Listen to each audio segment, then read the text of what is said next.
Well, we're ready to start taking the movement to pieces now.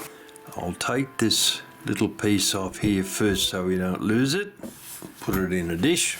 Now we've taken the 3 pieces of copper wire out from there and there and there, and the horribly bent tapered pin from there. So what we'll do first, we'll remove this little arm and take the pallets and crutch off.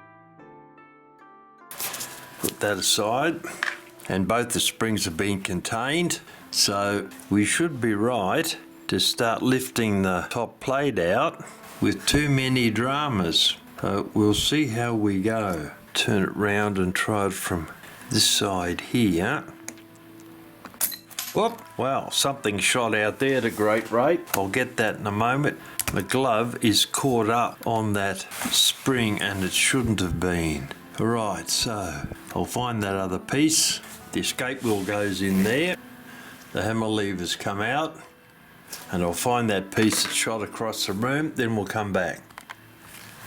Well, I found the piece. It's my little stainless steel clamp that has obviously come off the alarm spring. It's slipped off, and that's why it shot across the room. Alright, I'll take the escape wheel out again and go back to allegedly, very carefully, lifting the top plate off, which we have done. That's our alarm mechanism there. That's another piece of it there. We've got, I'll turn that over. Looks like that wheel there is also held on with a bent piece of copper wire. Right, I'll put that aside for the moment. And the escape wheel goes back into there. And that is a general layout of all the wheels. Move those aside for the moment.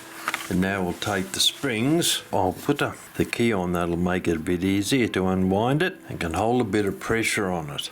There we go, that's the alarm spring. Got a little bit of pyramiding in that. I'll hold that sideways and I'll show you what that looks like. That has been very roughly pulled off at some stage, as in it's been dragged out like that, a long way out, and that amount of pyramiding normally kills off a spring, but because it's an alarm and not the mainspring, I probably won't worry about it. Now we'll do the same for the mainspring, tiny that it is, but still a mainspring. See if we can get a grip on it without loosening the clamp on. There we go. Heaps of excess oil you can see there, and all the way over there. So we'll be cleaning those pretty soon. However, what we're going to do now, put these parts through the ultrasonic cleaner. That's looking a bit oily. I'll give that a wipe. We'll get rid of some of that for a start before we put it into the ultrasonic. Clean that up. The other end's alright. Put that over there with the going side train. This is the strike side on the alarm. Not much there, that's not too bad. Right, I'll see if I can get some of this. I'll get some of this verdigris off before that goes into the ultrasonic. Give it a chance to do its job properly. Dirt and muck coming off that, and we'll get rid of this, the best part thereof, and then we'll put it into the ultrasonic. Right, so those 2 parts are right. Now we'll wire up the other parts to keep them all together so we know what goes where. Cut a piece of wire, not too long, that should be heaps. Bend it in the middle, and first wheel goes on. Escape wheel looks relatively clean, interestingly enough. And this guy here we'll have to put in through the lantern pinion. That'll keep all those together. A little crimp on the top, hold them together without tearing holes in my gloves, hopefully. First lot. Now, strike side there's only 3 there, so we won't need very much wire. It was a bit tight, but we'll see. We might be able to, actually I'll put it in that way. We might get more spacing on it. Yeah, it looks like it. This little guy there's got to go in. Ooh, dear oh dear, look what I just noticed. 1, 2, at least 2 trundles on this lantern pinion are horribly bent. Look at those. Right, they'll have to be replaced. I'll show you how to do that once it comes back out of the ultrasonic cleaner. Let's see how they're held in first. No, they're not soldered. That's something. Oh, they got a horrible bend in them, both of them. Alright, we'll sort that out later on. In the meantime, let's get them cleaned up. Where's our that and that? And then in through the trundles. Nope, it's not going to fit. Okay, we'll put it in by itself. Twist those off. Pair of pliers. And they are now ready.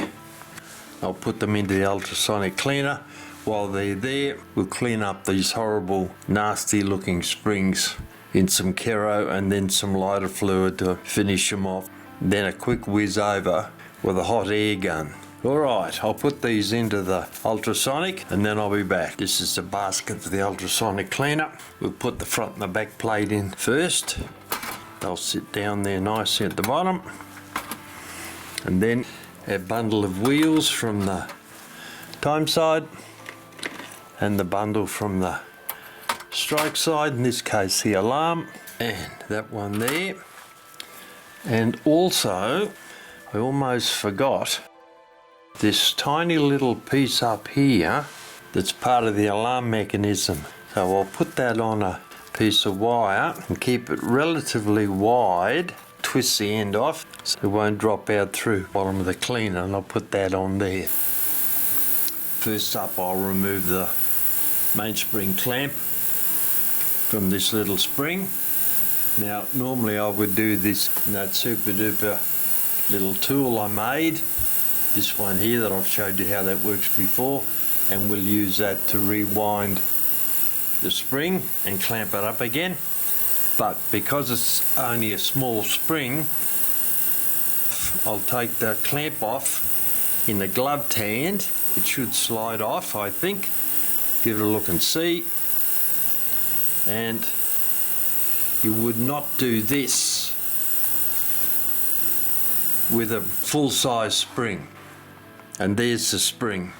This one is not in bad shape actually. No pyramiding in it.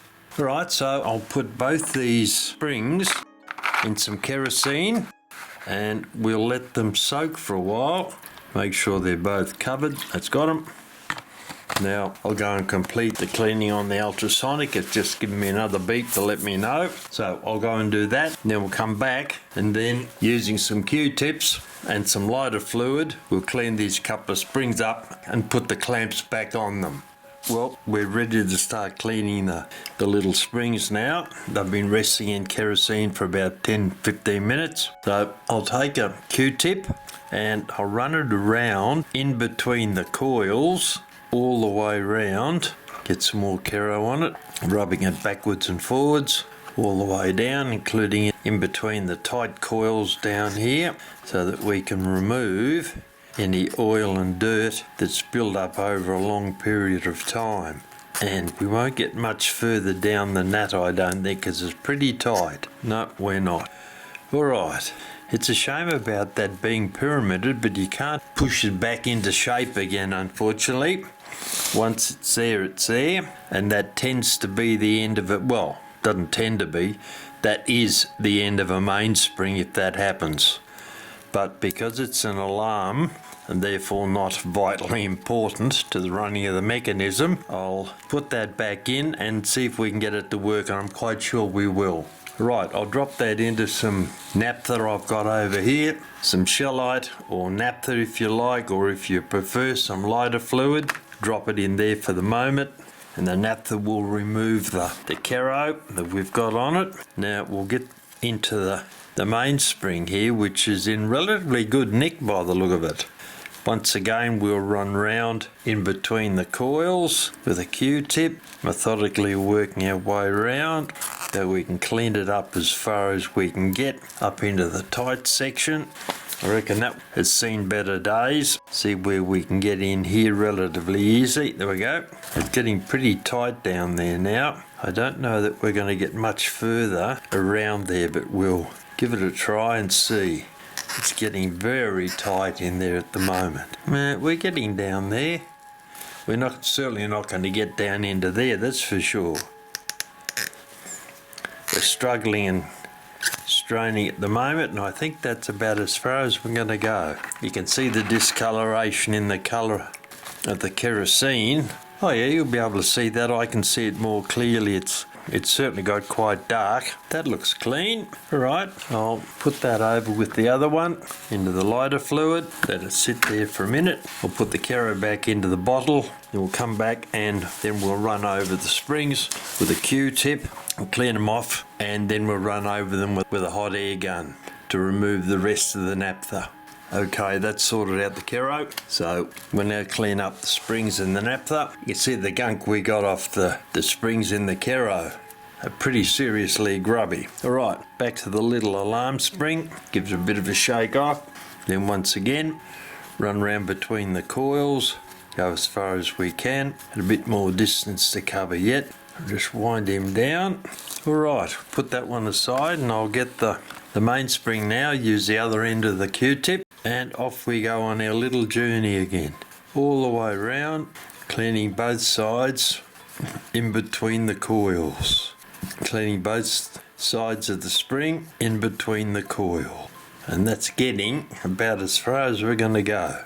Open that out. Yep, let's clean that up a fair bit. All right, I'll get rid of the naphtha. Then we'll come back and run off a hot air gun on low speed over those two springs to dry them off.